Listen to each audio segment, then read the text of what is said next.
mais également des étudiants et d'autres. C'est ça. Quels ont été les constats que vous avez dégagés à l'issue de ces concertations? Nous avons constaté que tout le monde est contre ce discours haineux. Et tout le monde cherche les voies et moyens pour s'en défaire.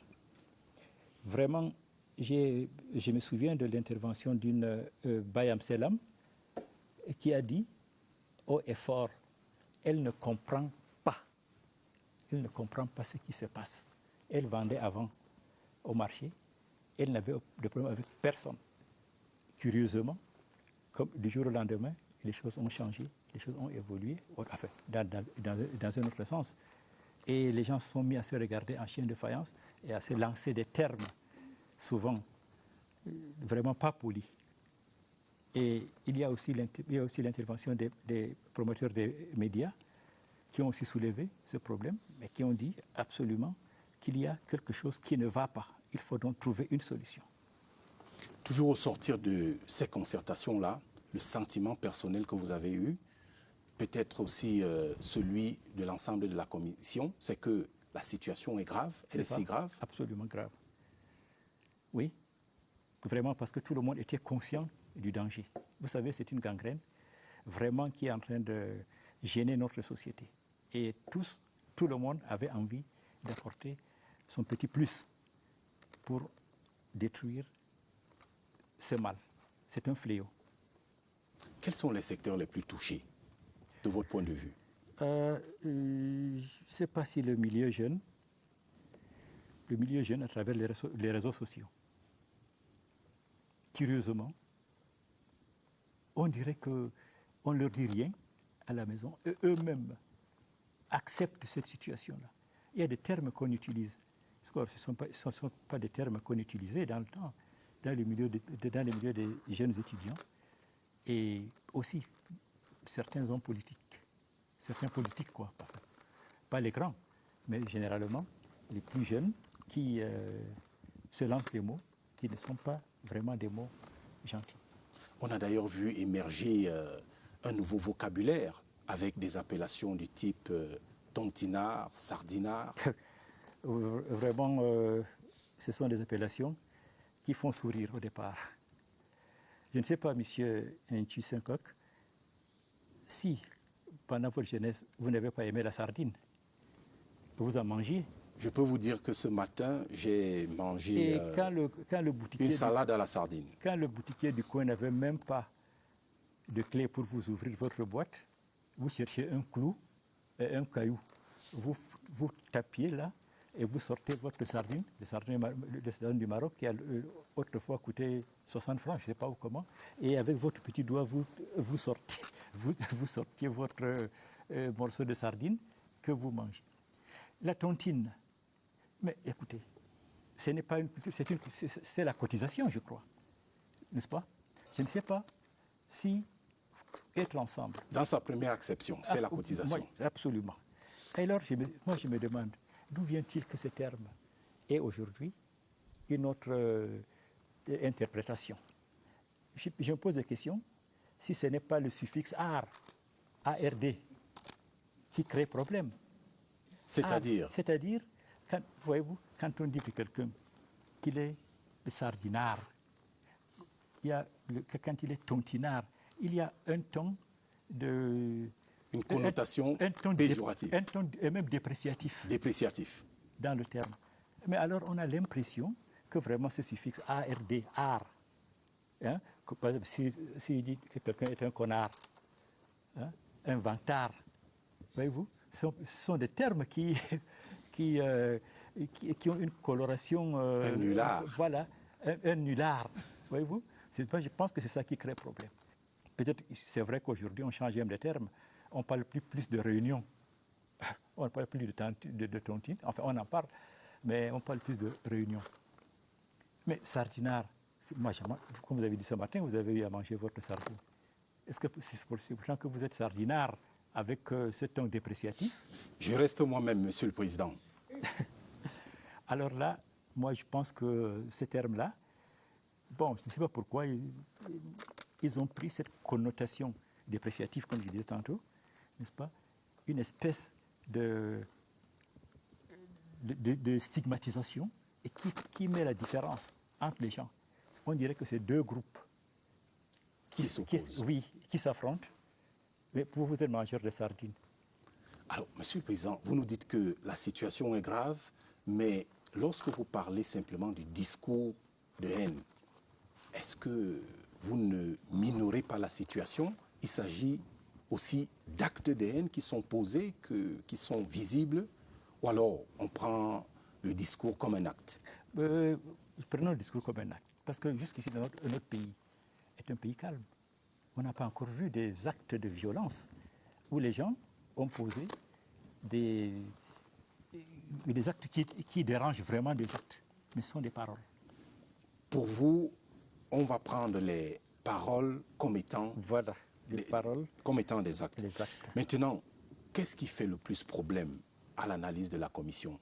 C'est la répartition des ressources, c'est la gestion de la cité, c'est l'accès aux postes de pouvoir. Qu'est-ce qui oppose et divise tant les Camerounais au point de se haïr? Quand le mal est venu, il est venu de partout. Ce ne sont pas les tenants du pouvoir qui sont les tenants de ces propos. Ce ne sont pas, ce sont pas les hommes de la rue qui sont tenants de ces propos. On dirait que c'est une émergence, quelque chose qui est venu comme ça et qui est entré. Je pense que tout est parti de la création, enfin, comme disait l'autre jour un éminent professeur, les partis politiques. Et beaucoup de gens croient, quand ils sont dans leur parti politique, que l'autre est nécessairement un ennemi. Alors, je pense que dire que c'est la lutte pour le pouvoir, c'est pas autre chose. Je pense que là, je ne me prononce pas beaucoup là-dessus.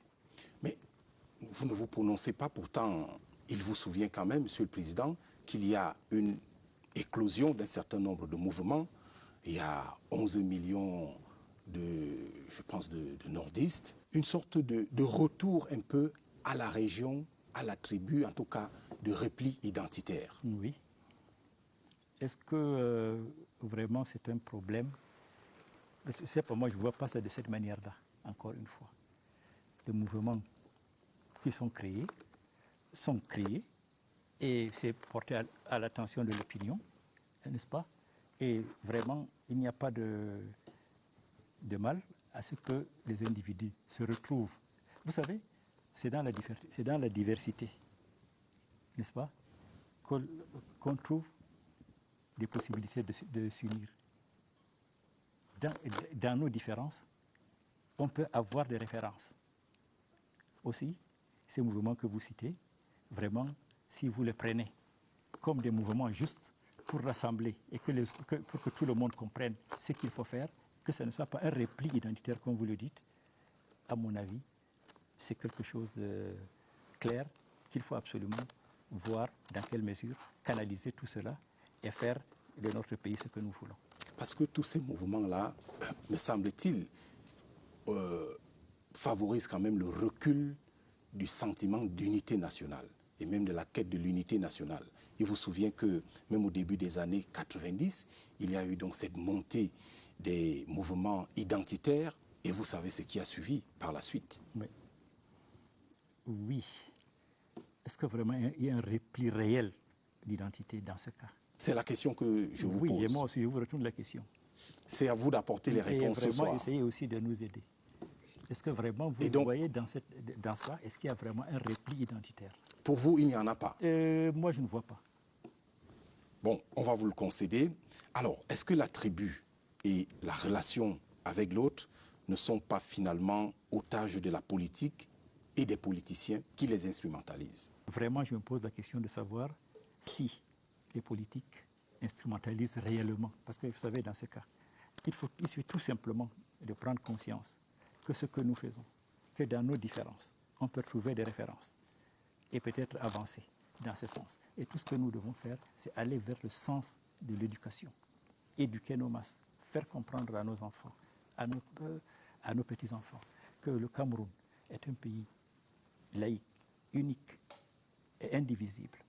Moi, je pense que nous pouvons avancer sans nous poser ce genre de questions. Je vous en parle parce que l'élection présidentielle de 2018, par exemple, a consacré un discours qui était jusque-là inédit, Hélas. où des hommes politiques ont clairement convoqué la tribu dans des circonstances où il fallait pourtant des arguments de droit. Hélas, effectivement, c'est un problème. Mais je pense que nous allons vers l'apaisement. Et les choses se calment. De moins en moins, nous entendons ces genres de situations. Et vraiment, nous prions Dieu que les choses avancent dans ce sens et que calmement, notre pays émerge.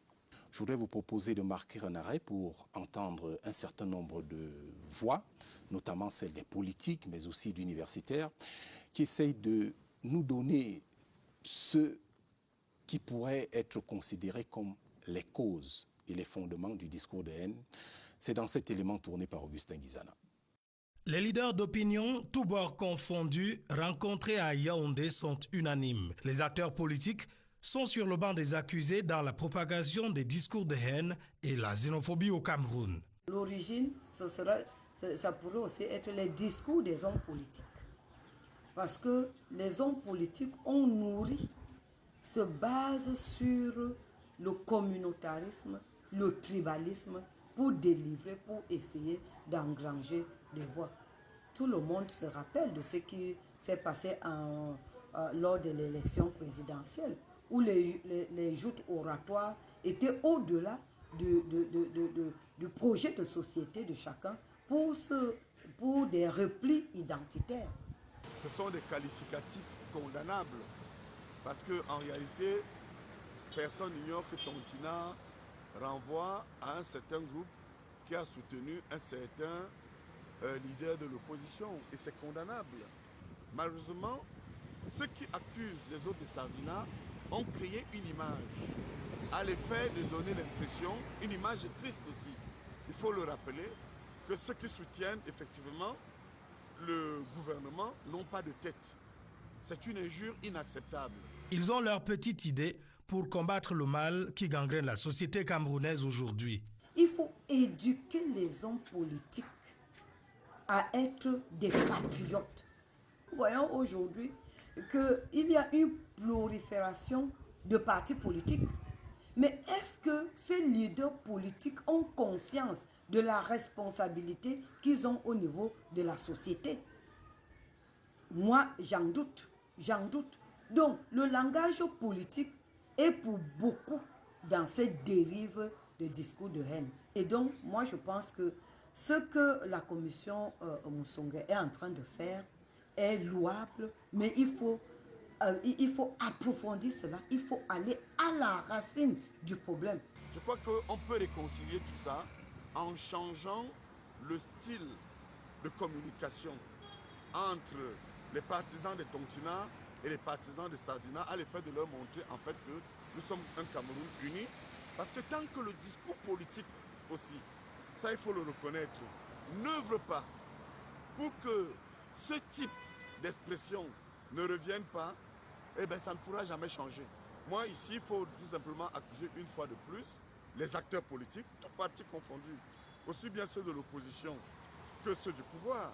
Parce que quoi que l'on dise, Tontina, Sardina masque en réalité un mouvement politique, hormis le RDPC en général, qui est implanté dans toutes les régions, mais un mouvement politique qui n'a pas suffisamment intégré les partis d'opposition dans le giron national. Tenez, l'UNDP, c'est le nord, le FNC, c'est le nord, l'URDC, c'est l'ouest Bamoun, et puis à côté, vous avez le MRC, qui est généralement l'ouest Bamileke. C'est une réalité triste, parce qu'en réalité, les partis politiques sont le reflet des ennemis, hormis le RDPC.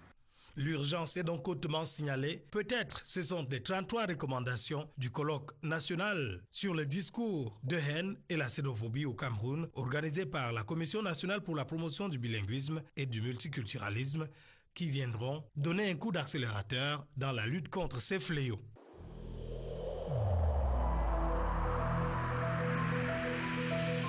Le Covid-19 existe. Il tue, il fait des ravages au sein des familles. Je l'ai eu Je sais de quoi je parle. Vous également, vous pouvez l'avoir. Un seul geste, facile à adopter, facile à faire. Porter son masque, comme je le fais, aussi simplement.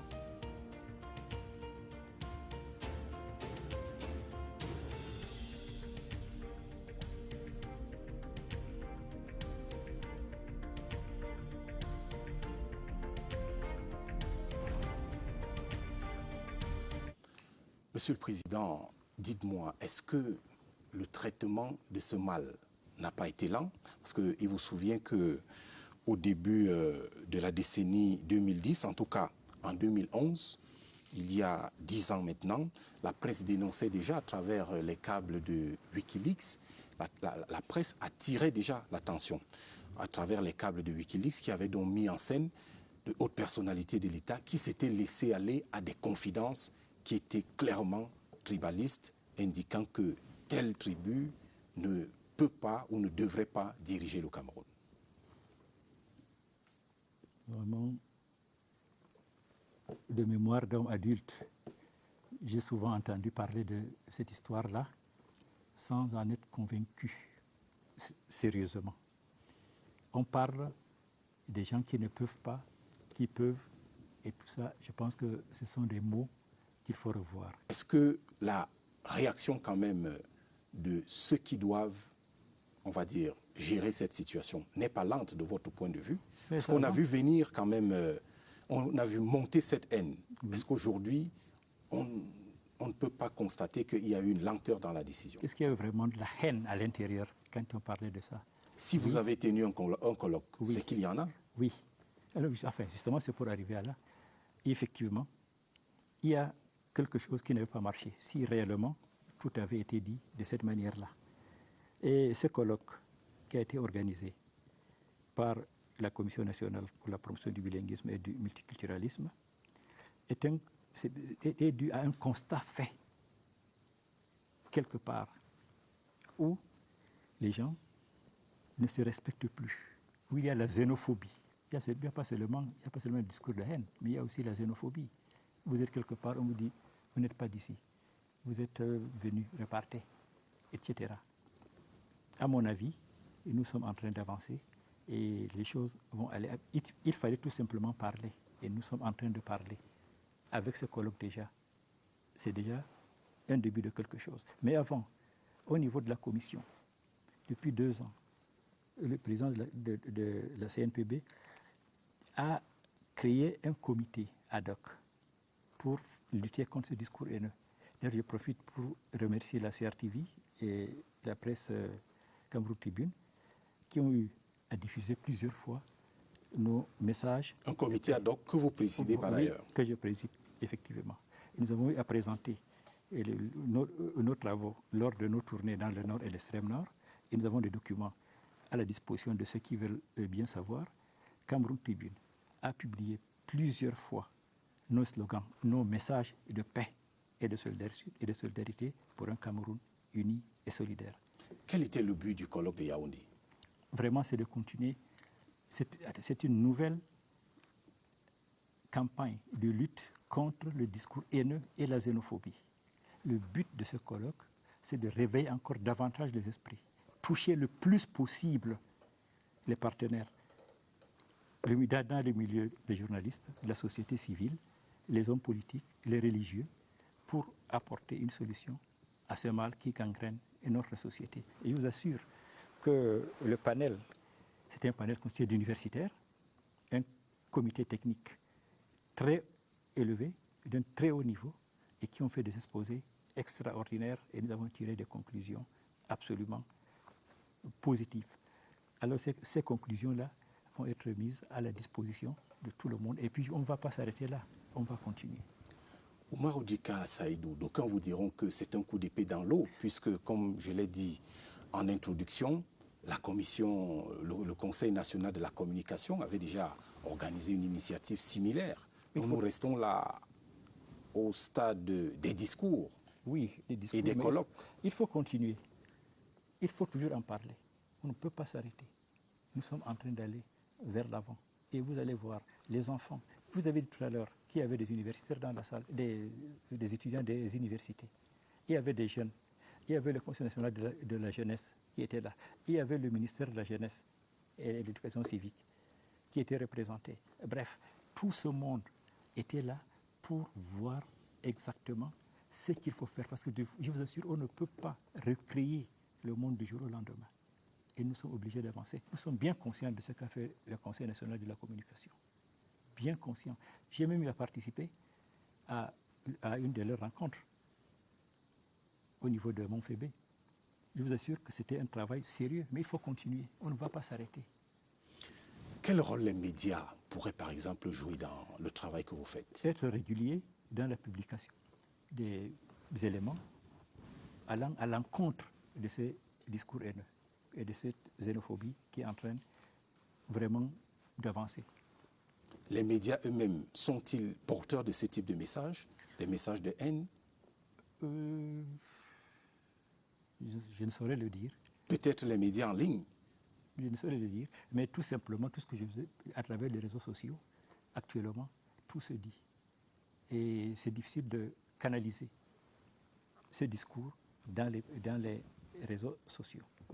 Monsieur le Président, je voudrais peut-être vous inviter à faire un tour dans le Septentrion, et précisément à Garoua.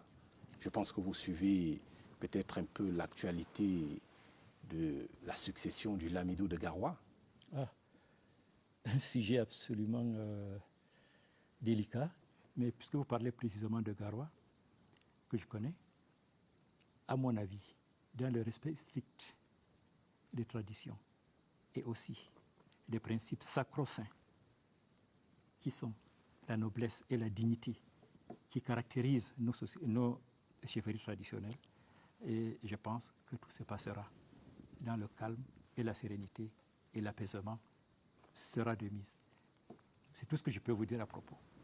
En attendant, nous allons donc voir comment se porte Garoua en ce moment sans son Lamido et comment se prépare donc la succession. Un grand reportage des CRTV Nord signé Luc Periwanji. C'est ici qu'il s'asseyait, il sortait le matin, genre à 9h30, pour rester là et accueillir toute personne qui voulait le rencontrer. Un mois déjà qu'il n'est plus là. Un mois que ses notables et d'autres membres de la cour royale ne l'ont pas vu.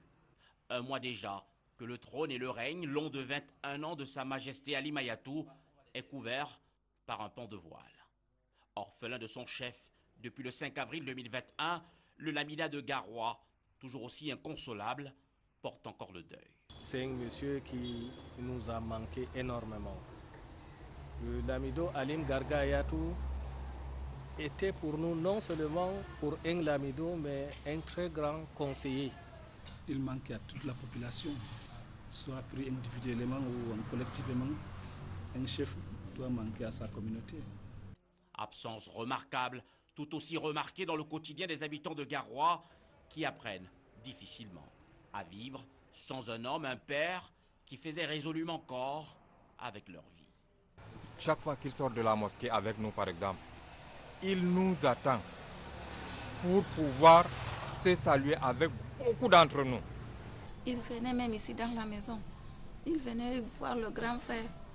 Vraiment, c'est pas facile. Ça fait très mal, très mal. On ne peut pas oublier facilement une personne comme ça. Il reste gravé dans notre mémoire.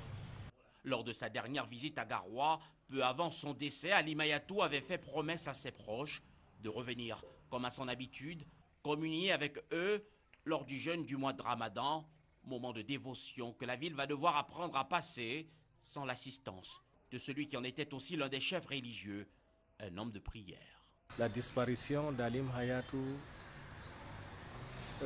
n'a pas touché seulement ses notables.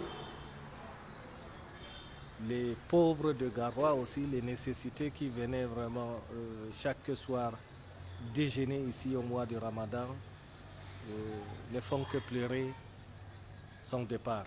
Un Lamido vraiment qui était inspiré, qui nous donnait pas mal de conseils, un religieux, un fin religieux. Il nous manque énormément. Lundi 10 mai 2021, le nouveau Lamido de Garoua sera connu.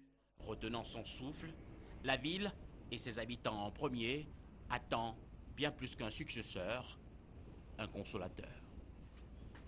C'est une situation que nous allons naturellement suivre, aussi bien dans le cadre de nos journaux télévisés que dans les magazines de la CRTV, la situation donc au Lamida de Garoua. Oumarou Djika Saïdou, poursuivons cet entretien avec le colloque que vous avez tenu au Palais des Congrès. Qu'est-ce qu'il faut en retenir de fort? Oui, de fort, nous avons fait des propositions et des recommandations.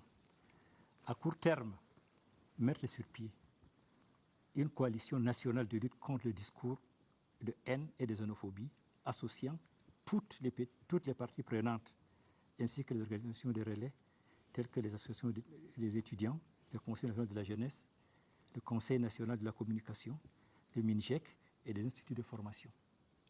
Nous avons aussi pensé qu'il faut absolument rendre public tout ce qui se dit à travers les réseaux sociaux, promouvoir et être disposé à faire preuve de tolérance et d'ouverture, à pardonner, à promouvoir la réconciliation et à accepter le compromis à tous les niveaux. Il nous faut... Quand vous dites à pardonner, qui doit pardonner? Ça doit être mutuel. Un pardon mutuel. Vraiment, vous m'avez blessé. Je vous blesse également.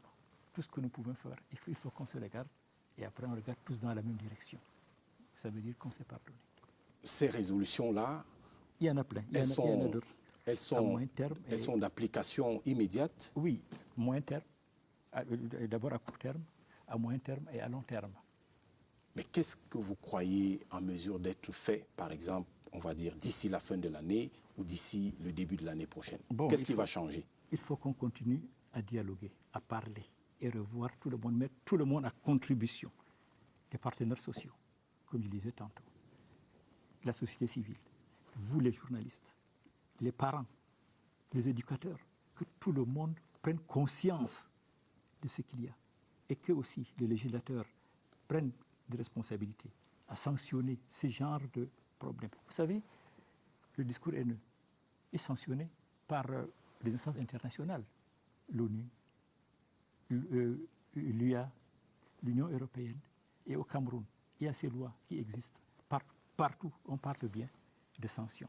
Il faut aussi voir comment, tant qu'on n'aura pas la peur du gendarme, nous allons toujours continuer à être dans ce cas. C'est l'une des solutions. Il faut quand même qu'on essaye que les législateurs regardent tous les problèmes et essayent de faire comprendre aux uns et aux autres qu'il y a des lois qui existent. Par exemple, si vous êtes reconnu porteur de messages haineux, des messages xénophobes, si vous stigmatisez l'autre, touchant son honneur, sa dignité,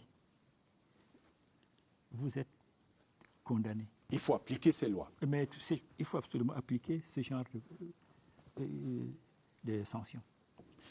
Monsieur le Président, vous êtes, j'interpelle là votre sensibilité d'éducateur. Vous êtes d'ailleurs un ancien délégué au niveau régional. Oui, je suis enseignant, inspecteur général de l'éducation nationale. Voilà. Quelles actions peut-on mener en faveur, par exemple, de la jeunesse scolaire? Ces enfants ont besoin d'être encouragés, d'être entourés. Il faut qu'on leur parle. Il faut éviter la divagation. Il faut que les enfants se sentent... Il ne faut pas qu'ils aient ce qu'on appelle en psychologie un déficit sentimental. Il ne faut pas qu'ils aient un déficit d'amour. Dès qu'ils sentent que vous éloignez d'eux, ils prennent une autre voie. Il ne faut pas qu'ils aient ce qu'on appelle un déficit affectif. Nous devons faire attention. Parler à ces enfants, vous me direz, que peut-on faire quand vous avez 100 élèves dans une classe? Si vous êtes proviseur d'un lycée, vous avez 3000 élèves à encadrer. Non, faites confiance à ces encadreurs-là, qu'eux-mêmes reviennent un peu à la raison et qu'ils essayent de rassembler ces enfants. Qu'ils fassent... Je vous ai parlé du collège de Maznotte. C'est vrai, nous n'étions pas nombreux. On était à peu près 300, 500, je ne me souviens plus. Mais les éducateurs étaient auprès de nous. Parce que l'équation, c'est au niveau de la relation à l'autre. À l'autre, effectivement. Et ces enfants, ils ont besoin d'être compris, d'être écoutés. Quand à la maison, le père travaille, la mère travaille, il rentre le soir, il trouve que la bonne est partie.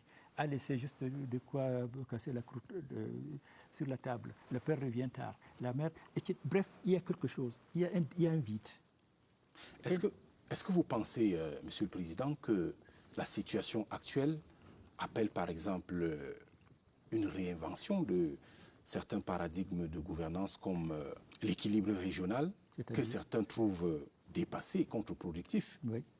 Est-ce qu'il ne faut pas revoir, par exemple, cet équilibre régional? Est-ce qu'elle ne participe pas à donner un peu le sentiment aux Camerounais que chacun reste dans sa région et vit pour sa région? Moi, je me dis que autrefois, nous venions du nord, de l'extrême nord, du sud. On se retrouvait tous à un endroit. Tout ce qu'il nous a fallu à l'époque, c'était cet encadrement.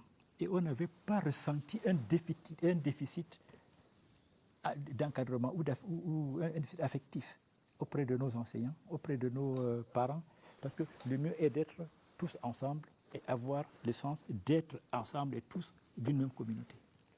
Alors, dans certaines fiches de concours administratifs et même des pièces de carrière, il n'est pas rare de trouver des cases qui sont réservées à la tribu ou à l'ethnie qu'il faut renseigner. Est-ce qu'encore une fois, ça aussi, aujourd'hui, ça ne devrait pas être banni ou en tout cas revu? C'est l'organisation sociale qui le veut ainsi et c'est également la vision du politique. Mais elle peut évoluer. Mais bien sûr, on ne peut pas s'arrêter. Alors, moi, quand j'entrais à l'école normale supérieure dans les années 70, au début des années 70, il n'y avait pas de liste A et B. J'ai fait le concours d'entrée à l'école normale supérieure. Et tout simplement, j'ai été reçu. Il n'y avait pas un concours de sortie pour les sortants du Nord. Non, on était tous au même niveau, au même pied d'égalité. Et nous passions tous toutes ces choses ensemble. Alors, dites-moi, Monsieur le Président, dans, on va dire, la variété des solutions que vous proposez aujourd'hui pour stopper le discours de haine et la xénophobie, oui. Par quoi faut-il commencer et qu'est-ce qui est prioritaire? Continuer à être ensemble. Promouvoir le vivre ensemble, si cher au chef de l'État. Continuer à multiplier le multiculturalisme. Et je l'ai dit tantôt, c'est dans nos différences qu'on trouve parfois des références. Nous devons faire attention, être ensemble et vraiment partager ce que nous pouvons partager entre nous. Moi, je pense que c'est tout ce qu'il faut faire. Parce que le vivre ensemble, que nous prônons sous les instructions du chef de l'État, est le maillon essentiel de ce que nous pouvons faire pour éradiquer tous ces maux, je dis tous ces maux, qui gangrènent aujourd'hui notre société. Le vivre ensemble, encore une fois. Oumarou Dika Saïdou, dites-moi, je vous interpelle maintenant en tant que musulman, comment se passe le ramadan? Nous sommes rendus dans les derniers jours. Oui, Dieu merci. Le ramadan se passe bien.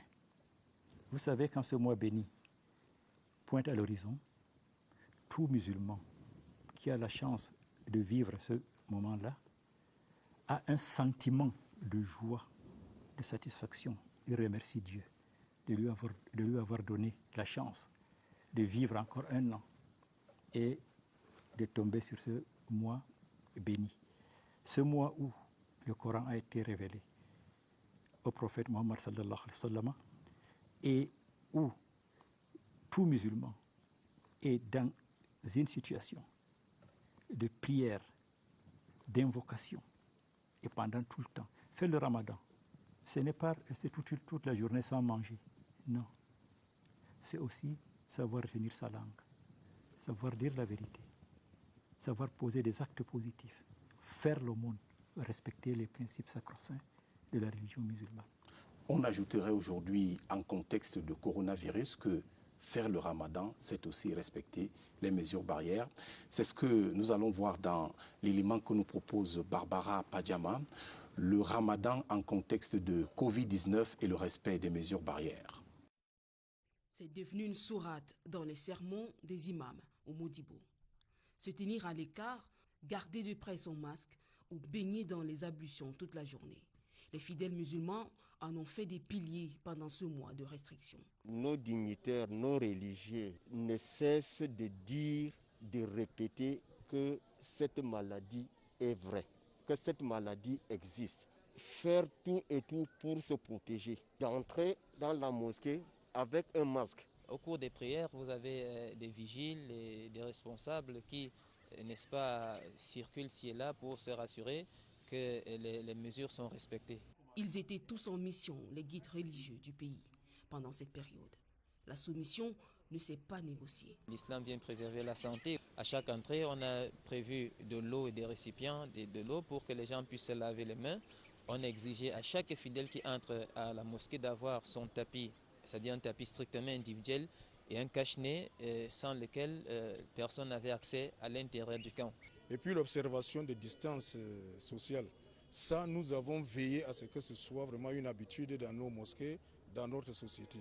Appliquer les mesures barrières est tellement devenu halal que les fidèles se réservent chez eux. Ils ne sortent que pendant les heures de prière. Et la condition est récitée. Nous avons été interpellés dans notre sermon de prier Allah au relais de gloire et de majesté de nous épargner de cette pandémie et de respecter aussi, c'est-à-dire les mesures gouvernementales. Même dans le Coran, c'est bien mentionné. En temps de trouble, Allah recommande de rester chez soi. Même pour la prière de clôture du mois de Ramadan, ce sera le talaq avec les vieilles habitudes. Pour la prière de rupture du jeûne de Ramadan, le mois sacré de Ramadan, dès la fin de la prière, qui devrait être d'ailleurs écourtée, dislocation immédiate, de manière à ne pas permettre l'attroupement autour des mosquées. Une liste de ceux qui seront admis en salle de prière est déjà dressée. Tant pis pour les retardataires. La délimitation sera respectée dans une courte prière, 15 minutes, pas plus. L'occupation de la voie publique, haram. Ça ressemble à une expérience déjà vécue l'an dernier.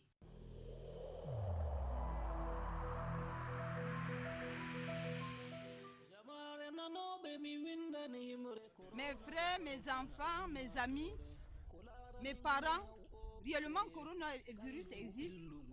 Je suis témoin. J'ai des proches, des voisins qui ont été atteints. Il importe, chers frères et sœurs, de se laver les mains à l'eau courante et au savon, de porter le masque et de respecter la distanciation quand on est dans une communauté. Population d'Adamawa, se protéger, c'est protéger les autres. Le respect de toutes les mesures barrières rééditées par le gouvernement est capital pour tous.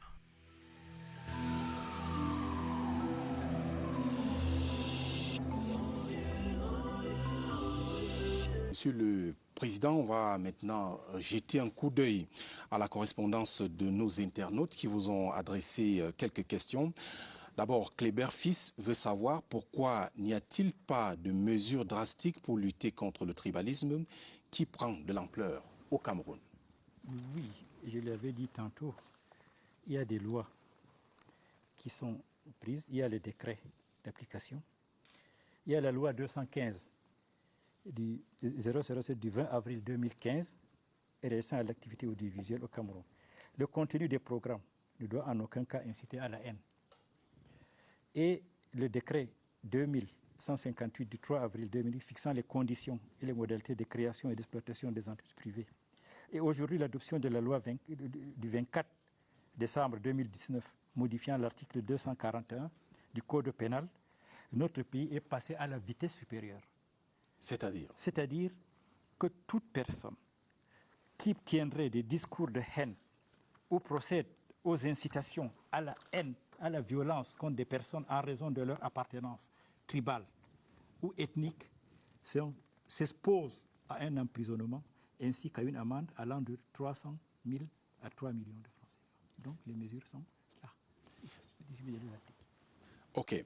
Célio veut savoir quel serait l'impact du multiculturalisme dans un contexte de diversité comme celui du Cameroun.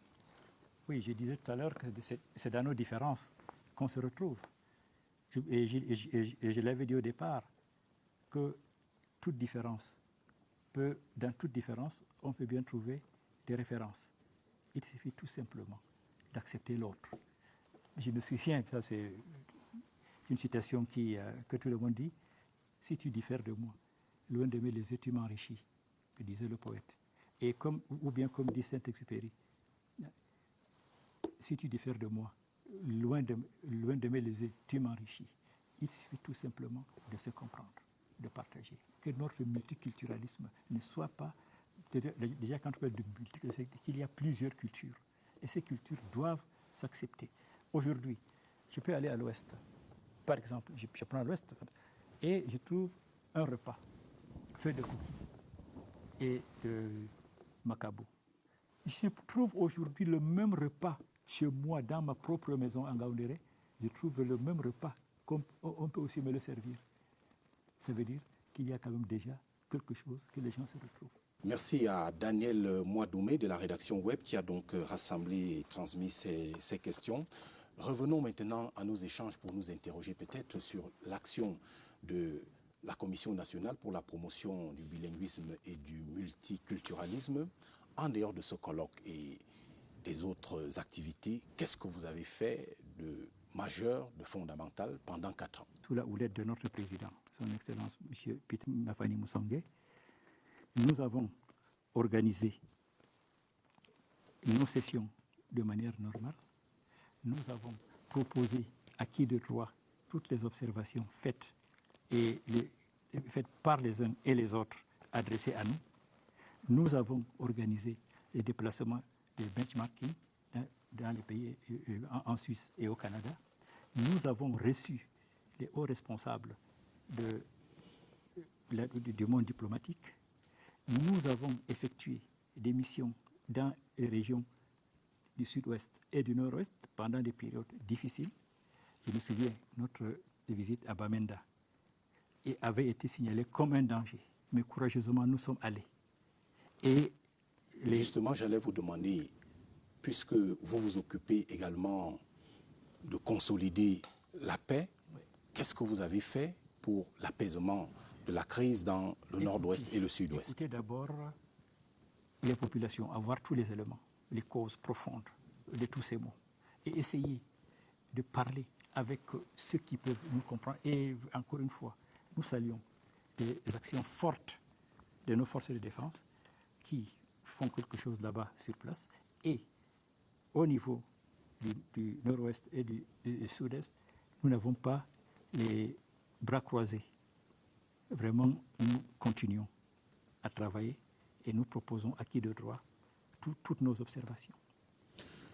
Quel message la Commission passe-t-elle ce soir aux Camerounais qui regardent cette émission pour plus de paix, pour moins de haine et de xénophobie? D'abord, être ensemble. Être ensemble, ça veut dire vivre ensemble. Se comprendre, échanger et se dire qu'on est tous enfants d'une même patrie. Et nous continuons dans la même voie pour que nos enfants, nos petits-enfants, disent voilà un Cameroun qu'on a laissé, qu'on leur a laissé, voilà le Cameroun qu'il faut absolument qu'ils soutiennent. Et encore une fois, sous la houlette du chef de l'État, nous continuons cette démarche et nous faisons tout ce qui est possible pour que notre commission porte haut l'étendard Cameroun pour que nous continuions à vivre dans la paix, la solidarité et la justice sociale. Oumar Odjika Saïdou, une petite confidence peut-être avant de terminer. Vous avez été nommé à la commission le 15 mars 2017 pour un mandat de 5 ans renouvelable. Alors, à 10 mois de l'échéance de ce mandat, est-ce que vous avez le sentiment d'avoir accompli votre mission ou alors vous attendez le moment venu que ce mandat soit renouvelé pour continuer? Vraiment, nous continuons. Et même si nous avions beaucoup plus de temps, c'est que ce n'est pas un travail qui s'arrête. C'est un travail de longue haleine. Et la Commission fait tout ce qui est possible pour que nos engagements, notre rôle à jouer, pour que tout cela avance dans la paix, et dans le calme et la sérénité. Et nous croyons que nous allons continuer dans la paix, dans le calme et de la sérénité pour que vive tranquillement notre pays. Parce que nous avons une lourde tâche, promouvoir le bilinguisme, promouvoir le multiculturalisme et le vivre ensemble pour qu'on s'entende tous et qu'on se sente tous fils d'une même nation. Si l'émission devait s'arrêter ici, vous promettez que ce serait sans rancune et sans haine du tout vis-à-vis de l'équipe de production? Non, je vous ai trouvé absolument sympathique. Et vos questions ont cadré justement à tout ce que nous avons pensé. Nous vous remercions.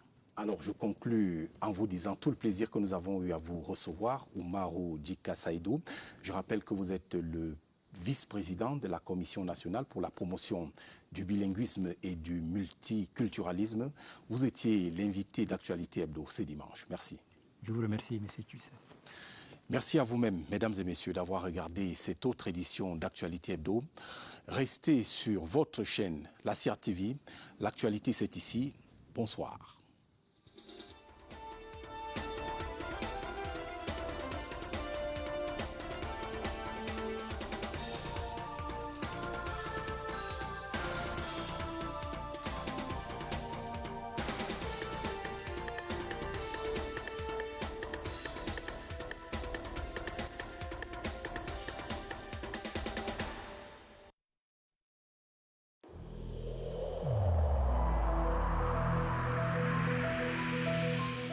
Coronavirus is real.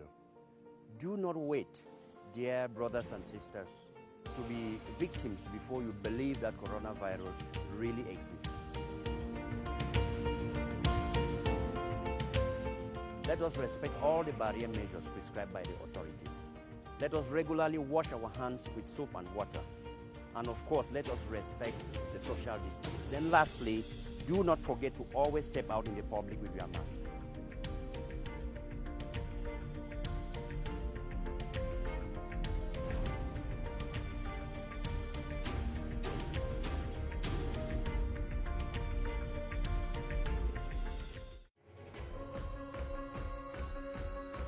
Mais ne me dis pas que tu as oublié que c'est un jour spécial pour notre fille.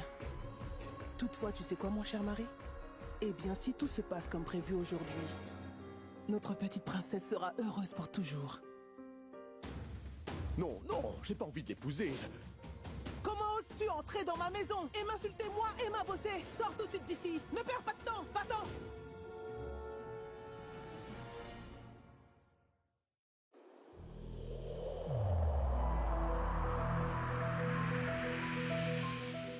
Le coronavirus deuxième vague est une réalité dans notre ville. Les chiffres sont inquiétants au niveau du district de santé de la MIFI.